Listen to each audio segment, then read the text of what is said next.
بسم اللہ الرحمن الرحیم۔ السلام علیکم ورحمۃ اللہ وبرکاتہ۔ ایک دفعہ ایک عورت سلطنت عثمانیہ کے سلطان عبد المجید کے پاس مقدمہ لے کر حاضر ہوئی اور فرمایا، سلطان معظم، ہمارے گاؤں کے قاضی کے پاس میں ایک مقدمہ لے کر گئی تھی تاکہ قاضی صاحب انصاف پر مبنی فیصلہ کر کے مجھے انصاف دلائے، لیکن بدقسمتی سے میں جب قاضی صاحب کے پاس گئی تو اس وقت قاضی صاحب عدالت میں اکیلا موجود تھا۔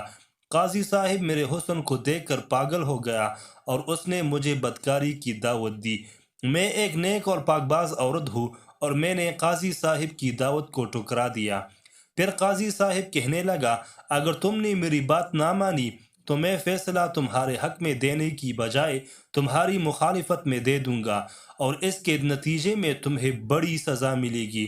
سلطان عبد المجید نے اس عورت سے پوچھا، پہلے یہ بتاؤ تمہارا مقدمہ کیا تھا اور تم قاضی صاحب کے پاس کیا مقدمہ لے کر گئی تھی؟ تو وہ حسین و جمیل عورت کہنے لگی، سلطان معظم، ایک دن میں خیمے میں دوپہر کے وقت بیٹھی ہوئی تھی اور مجھے باہر گھوڑی کی آواز سنائی دینے لگی۔ مجھے ایسا لگا کہ میری پڑوسن کی گھوڑی ہمارے خیمے سے کچھ فاصلے پر بندھی ہوئی تھی، وہ کسی تکلیف میں ہے۔ جب میں اس کے قریب گئی تو مجھے پتا چلا کہ گھوڑی پیاس کی شدت کی وجہ سے چلا رہی ہے۔ میں سیدھا اپنے خیمے کے اندر گئی اور پانی والا برتن اٹھایا اور جا کر گھوڑی کے آگے رکھ دیا۔ گھوڑی کو پیاس کی شدت نے بہت کمزور کر دیا تھا، اس نے وہ فوراً سارا پانی پی لیا، لیکن بدقسمتی سے اس پانی میں کچھ ایسی زہریلی چیز گر گئی تھی جس پانی کو پیتے ہی فوراً گھوڑی کی موت واقع ہو گئی۔ جس سے یہ خبر میری پڑوسن کو ملی تو اس نے چیخنا چلانا شروع کر دیا اور اس نے کہا کہ تم نے میری گھوڑی کو زہر دی ہے۔ میں اسے بتانے کی پوری کوشش کرتی رہی کہ میرا ایسا کوئی ارادہ نہیں تھا، میں نے تو صرف اس کو پانی پلایا، مجھے نہیں پتا کہ گھوڑی کی موت کیسے واقع ہوئی۔ یہ سن کر میری پڑوسن نے آ کر میرے خیمے کے پاس میری اپنی بندھی ہوئی، میری قیمتی اور میری سب سے زیادہ پیاری گھوڑی بندھی ہوئی تھی، وہ آ کر اس نے کھولی اور کہا کہ جب تک تم میری گھوڑی کی قیمت ادا نہیں کرو گی اس وقت تک تمہیں تمہاری گھوڑی نہیں ملے گی۔ اور یہی میں مقدمہ لے کر قاضی صاحب کے پاس گئی اور کہا کہ آپ انصاف پر مبنی فیصلہ کریں، کیونکہ میں نے جان بوجھ کر اس گھوڑی کو زہر نہیں دی، یہ ایک غلطی تھی یا پھر ایک حادثہ تھا۔ جب میں قاضی صاحب کے پاس گئی تو قاضی صاحب عدالت میں نہیں تھا، مجھے محافظوں نے بتایا کہ قاضی صاحب قبیلہ جا چکے ہیں۔ میں سیدھا قاضی صاحب کے خیمے کے دروازے پر پہنچ گئی، پھر قاضی صاحب کی اجازت پر میں اندر چلی گئی۔ میں نے قاضی صاحب کو اپنی بات تفصیل سے بتائی، لیکن قاضی صاحب مجھے دیکھ کر میرے حسن کا دل دادا ہو چکا تھا اور میرے جسم کو للچائی نظروں سے دیکھنے لگا۔ پھر قاضی صاحب نے کہا، اگر تم میرے ساتھ بستر پر کچھ وقت گزارو تو میں تیرے حق میں فیصلہ دے دوں گا۔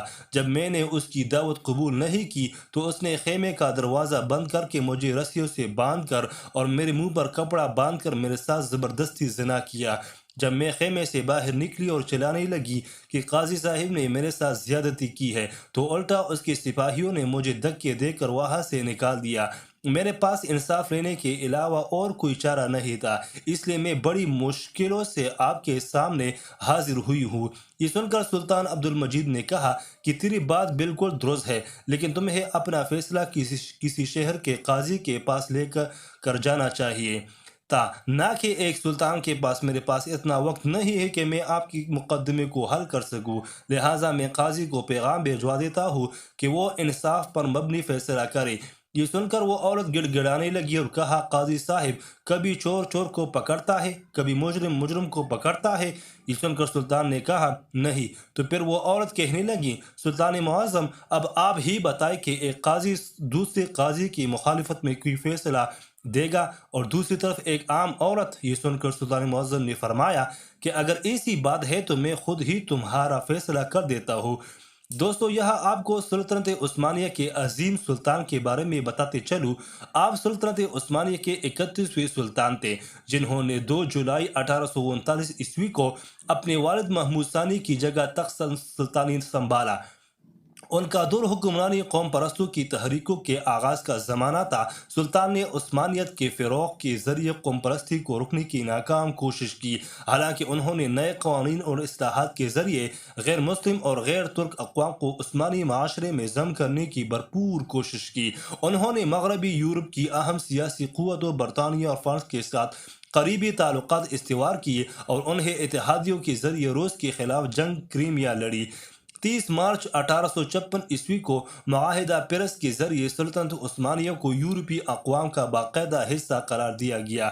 عبد المجید کی سب سے بڑی کامیابی تنظیمات کا اعلان اور نفاذ تھا، جس کا آغاز ان کے والد محمود ثانی نے کیا تھا۔ اس طرح 1839 سے ترکی میں جدیدیت کا آغاز ہو گیا۔ اب اپنے موضوع کی طرف لوٹتے ہیں۔ سلطان عبد المجید کے حکم پر قاضی صاحب کو بلایا گیا اور چند ہی لمحوں کے بعد قاضی صاحب سلطان کے سامنے حاضر ہو گیا۔ سلطان عبد المجید قاضی صاحب سے مخاطب ہوا اور کہا، کیا یہ عورت سچ کہہ رہی ہے؟ کیا تم نے اس کے ساتھ بدکاری کی ہے؟ یہ سن کر قاضی صاحب فرمانے لگا، نہیں سلطان معظم، میں نے اس عورت کو ہاتھ تک بھی نہیں لگایا۔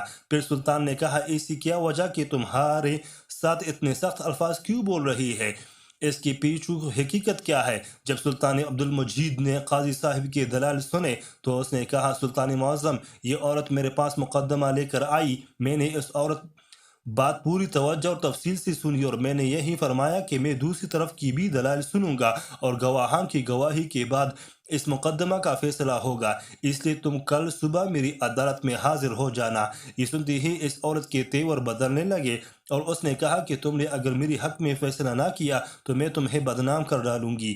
حتیٰ کہ اپنے حق میں فیصلہ دلوانے کے لیے اس نے مجھے اپنے جسم کی بھی پیشکش کی کہ میں نے جب اس عورت کی بات ماننے سے انکار کر دیا تو مجھے یہ بھی دھمکی دی کہ تم عورت کی طاقت کو نہیں جانتے۔ میں نے اس سے بار بار کہا کہ میں دونوں طرف کی دلائل سننے کے بعد انصاف پر مبنی فیصلہ کروں گا، لیکن یہ عورت جانتی تھی کہ یہ گناہگار ہے اور اس نے واقعی ہی اپنی پڑوسن کی گوڑی کو زہر دے کر مارا ہے، کیونکہ اس کی گوڑی پڑوسن کی گوڑی سے کمزور اور کم خوبصورت تھی، اس لیے یہ اس سے حسد کرتی تھی اور اسے ڈر تھا کہ فیصلہ اس کے خلاف آئے گا، اور اس لیے یہ مجھے دھمکیاں دینے لگی۔ جب میں نے اس کی بات نہیں مانی تو اس نے یہ مجھ پر گنونا الزام لگا کر آپ کے پاس آ گئی۔ آپ چاہے تو قبیلہ والوں سے پوچھ لے یا خیمہ کے دروازے پر موجود محافظوں سے معلوم کروا لے۔ یہ سن کر وہ عورت کہنے لگی، سلطان معظم، وہ قبیلہ اس کا اپنا ہے، یہ اس قبیلے کا قاضی ہے، اور بات رہی محافظوں کی، کیا وہ اپنے سردار کے خلاف گواہی دیں گے؟ اس لیے میں ان دونوں باتوں کو نہیں مانتی کہ اب آپ ہی بتائیں کہ ایک عورت اپنی عزت کو خاک میں ملا کر کسی مرد پر اس طرح گھناؤنا الزام لگا سکتی ہے، اور وہ بھی اتنے بڑے قاضی پر۔ اب سلطان عبد المجید دونوں کے دلائل سن چکا تھا، لیکن سلطان کی سمجھ میں ابھی تک کچھ نہیں آ رہا تھا کہ ان میں سے کون سچا ہے اور کون جھوٹا۔ اس عورت کے پاس نہ کوئی ثبوت تھا اور نہ ہی قاضی کے پاس کوئی ٹھوس ثبوت تھا جس سے ان دونوں میں کوئی بھی بے گناہ ثابت ہو سکے۔ تھوڑی دیر سوچنے کے بعد سلطان عبد المجید نے حکم دیا کہ ایک بڑا سا برتن لے کر آؤ۔ سلطان کے حکم پر ایک بڑا سا برتن حاضر کیا گیا۔ پھر سلطان نے حکم دیا کہ اس میں چشمہ کا صاف شفاف اور پاک پانی ڈالو۔ برتن میں آئینہ کی شفاف پانی ڈالا گیا۔ اس کے بعد سلطان عبد المجید نے قاضی صاحب کو حکم دیا کہ قاضی صاحب، آپ اس برتن میں لباس سمیت اپنے پورے جسم کو ڈبو دے، یعنی اس طرح ڈبوئے کہ جیسے آدمی چشمہ میں نہاتا ہے۔ قاضی صاحب نے سلطان کے حکم کی تعمیل کی اور فوراً اس برتن کے اندر پیر رکھ کر نہانے لگا۔ سارے درباری حیران تھے کہ سلطان معظم کیا کر رہے ہیں۔ اس کے بعد سلطان عبد المجید نے حکم دیا کہ میرا اپنا ذاتی گھوڑا لے کر آؤ۔ تھوڑی ہی دیر گزری کہ سلطان کا گھوڑا سلطان کے سامنے حاضر ہو گیا۔ اب سلطان عبد المجید نے کہا کہ وہ پانی والا برتن میرے گھوڑے کے سامنے رکھو۔ جیسے ہی وہ پانی کا برتن سلطان کے گھوڑے کے سامنے رکھا گیا تو گھوڑے نے فوراً پانی پینا شروع کر دیا۔ یہ دیکھ کر سلطان عبد المجید نے کہا کہ اے چالاک عورت، تم سراسر جھوٹ بول رہی ہو۔ قاضی صاحب بالکل بے گناہ ہے اور اس نے تمہیں ہاتھ تک بھی نہیں لگایا۔ حتیٰ کہ میں یہ کہہ سکتا ہوں کہ قاضی صاحب کا دامن بالکل پاک، صاف اور شفاف ہے۔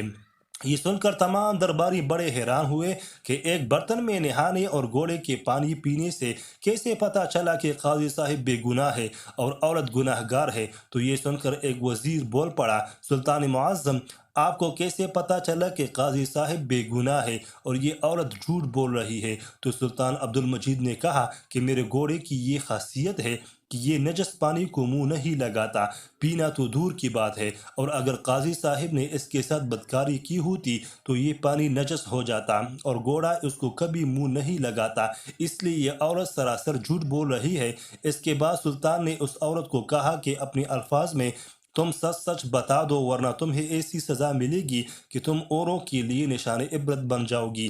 جب عورت کے پاس اور کوئی چارہ نہ رہا تو اس نے سلطان عبد المجید اور تمام درباریوں کے سامنے اپنے گناہ کا اقرار کر لیا اور بتایا کہ جیسا قاضی صاحب نے کہا تھا ویسے ہی بات ہے، میں نے ہی اپنی پڑوسی کی گھوڑی کو زہر دے کر مارا ہے، اور اس سزا سے بچنے کے لیے میں نے قاضی پر یہ الزام لگایا۔ اس کے بعد سلطان عبد المجید نے فیصلہ سنایا کہ گھوڑی کے قتل کے عوض تمہیں گھوڑی کا جرمانہ ادا کرنا ہوگا، اور ایک معزز اور نیک ایماندار قاضی پر گھناؤنا الزام لگانے کی جرم میں تمہیں 1 سال کے لیے زندان میں ڈال دیا جاتا ہے۔